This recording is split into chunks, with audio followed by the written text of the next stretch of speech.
Hey everyone, so this is the first video that I'm doing in 2020. First off, before I go on, I want to wish you all a happy new year, a happy 2020. I hope that whatever goals you want to accomplish this year, or whatever things you want to do this year, I hope you fulfill them, you accomplish them, and you make this your best year yet. I hope that you make this the best year yet in terms of your personal growth. I know I'm going to do that, so I really hope and wish the same for you. So now that that's out of the way, hey, listen, you guys know who I am. I'm Peter with Heroes Real Estate Group. If you have any questions about, this video, any questions, concerns, comments, feedback, or anything at all, make sure you call me or text me at 407-308-4518, or even send me an email at peter@flreagent.com. So what are we going to be talking about today? Today, we're talking about the real estate market and how it ended in 2019, or at least until the end of November, and then how it looks like we're going to be doing, this year into 2020.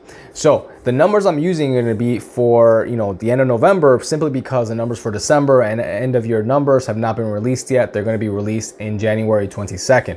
So I'm not going to be using those numbers. However, even using the numbers, up until the end of November of this past year is going to give you a good depiction, a good idea as to what we're looking at in the real estate market. Now, I'll say this before I go on.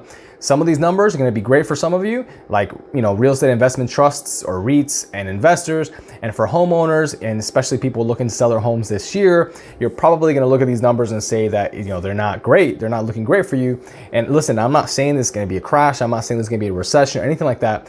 But you're going to see, based on these numbers, that the appreciation rates for housing, at least in Florida, specifically the Central Florida area, it's slowing down. It's not going to be going up as much as you think it is. As a matter of fact, it has been slowing down for the past few years, and you're going to see that here in a minute. So let's go ahead and get started. We're going to get started with the closed sales in the state of Florida. So if you look at your screen, you'll see a screenshot of this. If you look right there, it's actually kind of highlighted in black. It says November 2019. Closed sales, 21,842. That's the number of closed sales in November, by the end of November in Florida. And if you look, percentage change year over year, it's a 6.1% change or increase from 2018. Now, if you look all the way at the bottom, you see November of 2018, the total number of homes sold, and I'm using November again because I can only go up to November in 2019. So November 18, 20,578 homes sold, which was actually an increase of 3% from 2017. Now, you guys may look at these numbers and say, well, listen, the numbers are just going up. The percentage of homes sold, for the year are just simply increasing. And that's correct. However, I believe, and based on the data, I believe it backs it up, it has 100% to do with the appreciation rates that we have been seeing in the past few years and what we're looking at happening, that's going to happen in 2020. So if you look at your screen again, you see this little chart that I made, this little screenshots of this report that I have. If you look at the top, in 2017, the Orlando, Kissimmee, and Sanford MSA, or the Metropolitan Statistical Area, sold a total number of single-family homes of 2,496, right? The median price point in 2017 was 247,000.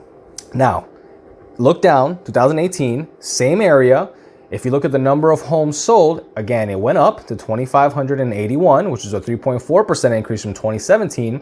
However, even though the price or the median price went up to 265, it was only a 7.3% increase from 2017. Now, if you look down at 2019, which is the year we're focusing on right now, yes, again, same area, number of homes sold in that area for that year was 2,682, which was a 3.9% increase. Again, it increased, not by much, but it still increased. Now, if you look at the median price point, you're looking at 275,000, which is only a 3.8% increase in the total median price for that era, for that year. So what does that tell you? That tells you that homes are appreciating, sure, but they're not appreciating as fast as you may think. So all of you that are thinking of selling your homes this year in 2020 and are thinking to yourself, we're just gonna wait until, until I can sell my house for $100,000 more because people wanna buy it. Sure, the demand is there. The demand is 100% there based on the number of homes that are selling. The demand is there because guess what? The population of Florida, as of last year, I believe Biz Journals, you got the Tampa Biz Journal, the Orlando Biz Journal, they did a report and they said that 300,000 people a year are moving into Florida. So our population over the next few years is going to honestly just skyrocket, which is why you see more and more homes being purchased. However, it does not mean that just because more people are going to buy homes, which is what most of you believe, more people are going to buy homes, the prices are going to continue going up regardless.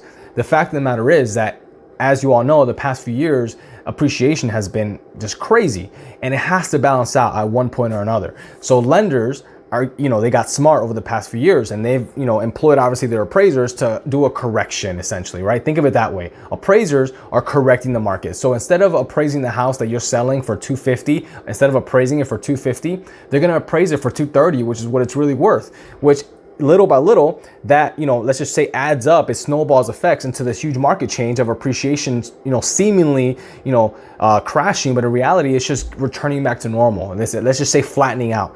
So that's why if you look at the numbers, you got 9.8, 7.3, and 3.8 in terms of appreciation rates for the median price points in that area. This year, honestly, last year I made a prediction that it was going to be 2% or less.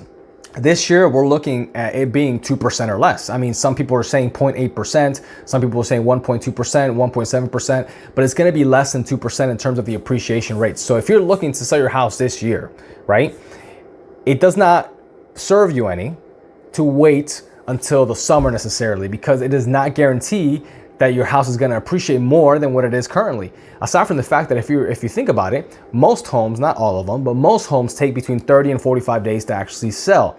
So if you list your house now in January, you're looking at a close date of probably, let's just say early March, maybe late February, early March, depending on the buyer, depending on the loan. So you want to go ahead and sell your house during the summer, the beginning of summer. You want to list it now, at the very latest, the beginning of February, because again, you don't necessarily know if that appreciation rate is going to hold. I personally believe it's going to go down. Sure, are more homes going to sell during the summer? Is the price points in certain areas going to go up during the summer? 100%, because everything is segmented. But overall, on average, you're not going to see the same appreciation that you have been seeing the past few years. So if you think you're going to sell your home for $100,000 more than what it was worth last year, you're wrong. Period. Point. End of story. You're wrong. So you may want to rethink, and listen, I'm not here to tell you what you want to hear. I'm here to tell you what you need to hear, which is the truth. And this is the truth. So if you have any questions about this report, as a matter of fact, I'll be happy to send you this report if you want it. It's a report that's only given out to, you have the privilege of buying it as a consumer.